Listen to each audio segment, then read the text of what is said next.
喂，今日咧同大家講路加福音第18章第1至8節啊。一般咧呢段經文咧會稱為呢個不義嘅官同寡婦嘅故事。咁咧呢個咧係一個耶穌自己講嘅比喻嚟嘅。咁而一開始咧耶穌已經講咗咧呢個比喻係講乜噶啦。咁佢第一節咧就話咧係要嚟鼓勵人咧禱告，不要灰心咁樣啦。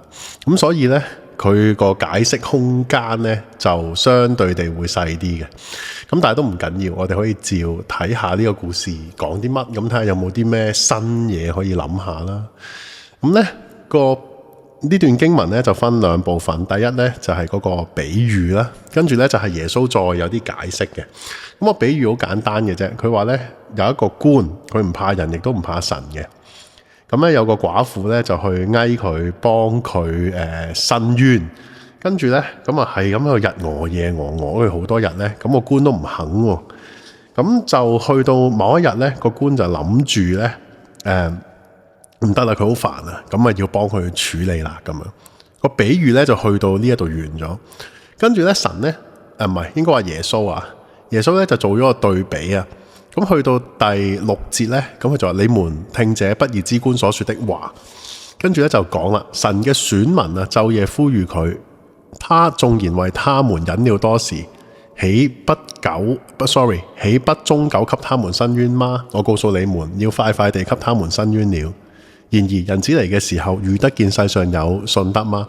咁呢個呢，耶穌就做咗個對比，佢就將神同不義嘅官做咗個對比。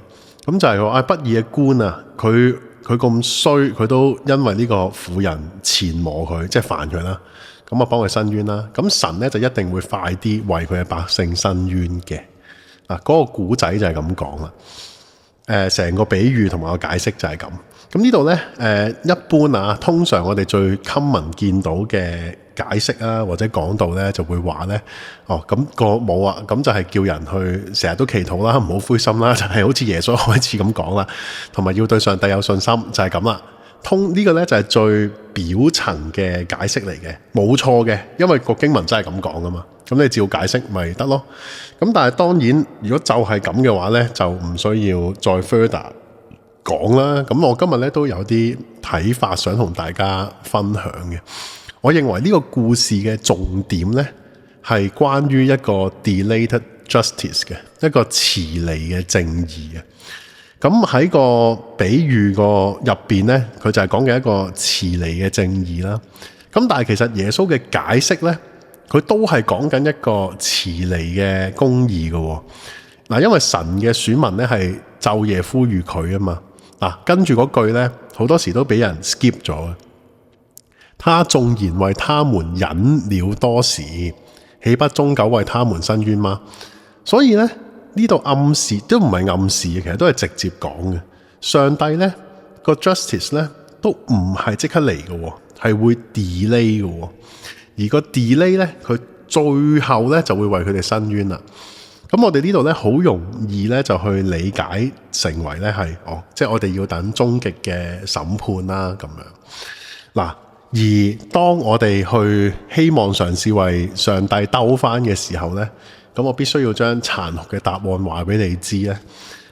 事實上都真係咁嘅，因為其實唔單止個寡婦經歷一個delayed 嘅 justice， 其實我哋都係嘅。我哋呢都係不停咁樣為呢個世界祈禱啦，不停咁樣為我哋嘅城市祈禱啦，不停咁樣為我哋嘅生活各樣嘅唔好啊，或者各樣嘅困難去祈禱啦，但係往往呢都未必會得到嘅。咁呢個呢就係好令人頭痛嘅地方，就係究竟即係上帝幫唔幫我哋噶？上帝係真唔真實噶？咁樣咁，但係呢，我哋要搞翻清楚先。今日呢一段祈禱呢，就唔係講嗰啲求健康啊，求財富啊，嗰啲嘢都唔係講緊一啲咩個人心態求平安啊，都唔係嗰啲嘢。今日呢個討論呢，係集中喺公義呢件事上面嘅，因為呢，佢由頭到尾都係講申冤呢一樣嘢嘅。咁所以呢，我哋將嗰個 scope 呢收翻細啲，呢度係處理一個延遲嘅公義嘅問題。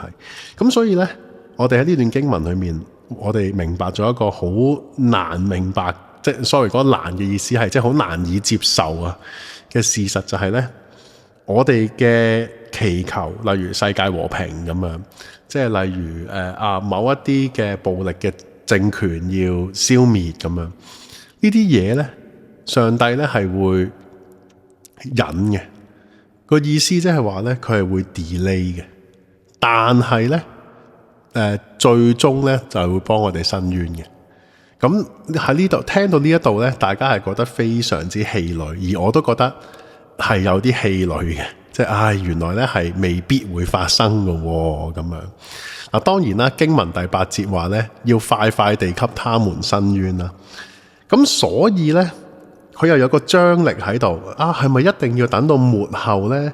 又未必嘅，因為喺我哋睇翻歷史咧，我哋亦都知道呢，其實嗰個和平或者嗰個公義呢，佢又真係會嚟嘅，佢真係會嚟嘅。但係究竟係唔係信徒嘅祈禱達至嘅呢？又講唔埋。所以呢，其實係好虛嘅，即係佢冇 promise 一啲嘢。佢總之佢話俾你知，最後係一定會有公義嘅。而且神係會快嘅。咁但係有時你明白嗰個快呢，又唔係我哋諗嗰個快，係咪啊？即係多數都唔係添啦。即係好多時，點解個越祈禱個社會越差㗎？點解越祈禱嗰啲嘢都仲係咁樣發生啊？越嚟越唔公義啊，諸如此類啦。即係呢個都係咪我哋好多人嘅經歷嚟嘅。而我覺得最後呢，嗰個成個對於我哋信徒生命嘅 hook 喺邊呢？或者 hope 同埋 hook 兩樣嘢都係喺邊呢？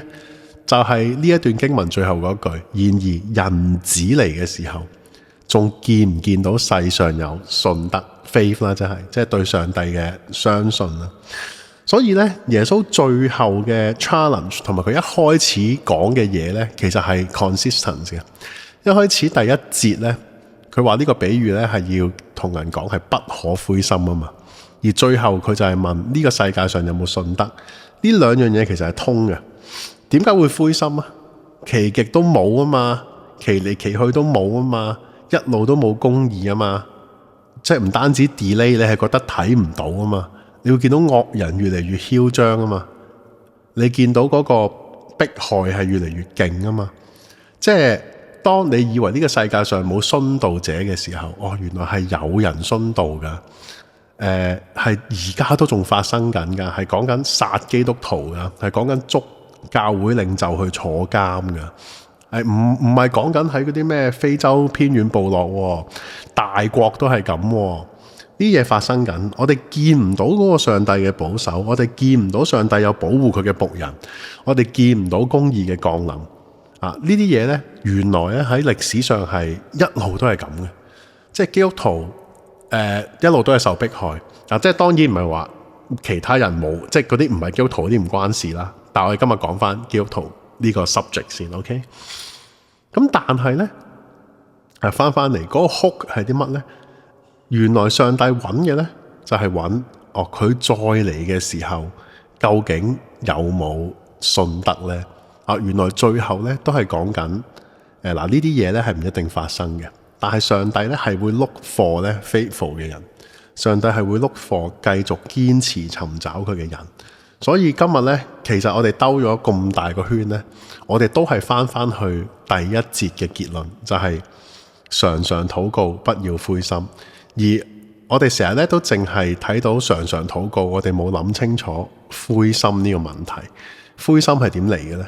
長期嘅失望，長期嘅冇。長期嘅越嚟越差，咁就會灰心啦。咁但係呢，聖經已經同咗我哋講唔好灰心，因為耶穌嚟呢，佢唔係要，即係佢係要揾有信德嘅人。而點樣係為止有信德嘅人？就係你知道嗰件事係好差，越變越差，唔會變好，你都冇放棄到，你都繼續祈禱，唔灰心。咁喺度呢，岔開少少講下我哋祈禱嘅一啲心態啦。咁我成日都掙扎一樣嘢，就係乜嘢叫做有信心嘅祈禱呢？嗱，我講幾種 mode 出嚟啊。第一種呢，就係長期不斷嘅為同一件事祈禱啦，即係無論佢結果好結果唔好，或者一路祈極都冇嘅，咁啊長期穩定嘅祈禱啦。呢個係一種信心嘅表達。第二種呢，就係聲嘶力竭宣告式嘅靈恩式嘅嗰種信心嘅祈禱，就係我宣告乜乜乜乜乜啦，要改變啦，乜乜乜咧要倒下啦，上帝嘅國度要降臨喺邊一度啦，聲嘶力竭啊，激動有信心澎湃，跟住咧就會 act accordingly 嘅。嗱，仲有第三種嘅，第三種咧就係你交咗一件事，交上咗一件事，然之後咧你就放低啦，你就相信上帝會搞啦，你自己咧就唔插手啦，或者咧你自己就係即係信任上帝去做好呢件事。咁呢三種模式嘅祈禱咧，可能仲有第四、五、六嘅，但係我講一啲常見啲。咁就係其實都係信心嘅祈禱嚟嘅，都係一種對上帝信心嘅表現嚟嘅。不過可能就係睇每個人嘅脾性啦，或者佢教會教導使然。其實呢三種祈禱咧嘅心態咧，都係 acceptable， 同埋都應該喺我哋嘅生命裏面出現嘅。其實佢哋唔互相排斥嘅。你可以長期為一件事祈禱，直至嗰件事發生啊，或者你 keep 住為一啲嘢祈禱。第二樣就係你可以好有信心咁樣去宣告一啲嘢要發生啦咁樣。第三呢，就係你講咗同上帝求咗一啲嘢之後，你就放手啦，放低啦。我覺得係唔矛盾嘅，唔排斥嘅。但係最緊要呢，都係第一節講嗰樣嘢，就係唔好灰心咯。咁我明白呢，我哋身處嘅世界呢，係真係有足夠嘅能力咧，令我哋灰心嘅。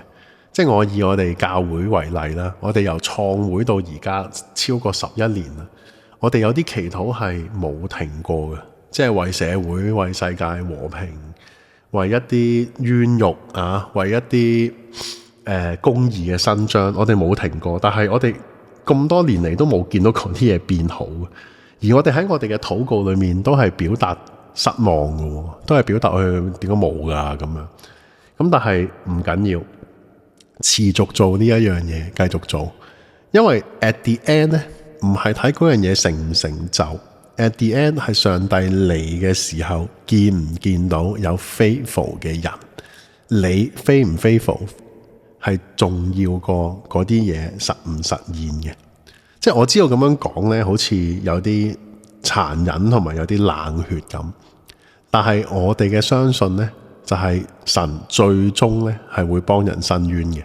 有啲冤獄呢，人間係報唔到仇嘅，咁啊唯有等天上面報。有啲不幸嘅死者，人禍嘅死者，你嘅祈禱係對人間對件事係冇幫助。但我相信呢，有啲冤屈到終極呢，上帝係會伸冤，係會審嘅。所以成個經文個 hook 呢，就係喺最後，就係我哋要盼望神再嚟嘅時候，我哋自己係唔係一個 faithful 嘅人。咁啊，希望大家嘅祈禱生活呢，都慢慢一步一步都有信心啦。咁今日嘅分享就到呢度啦。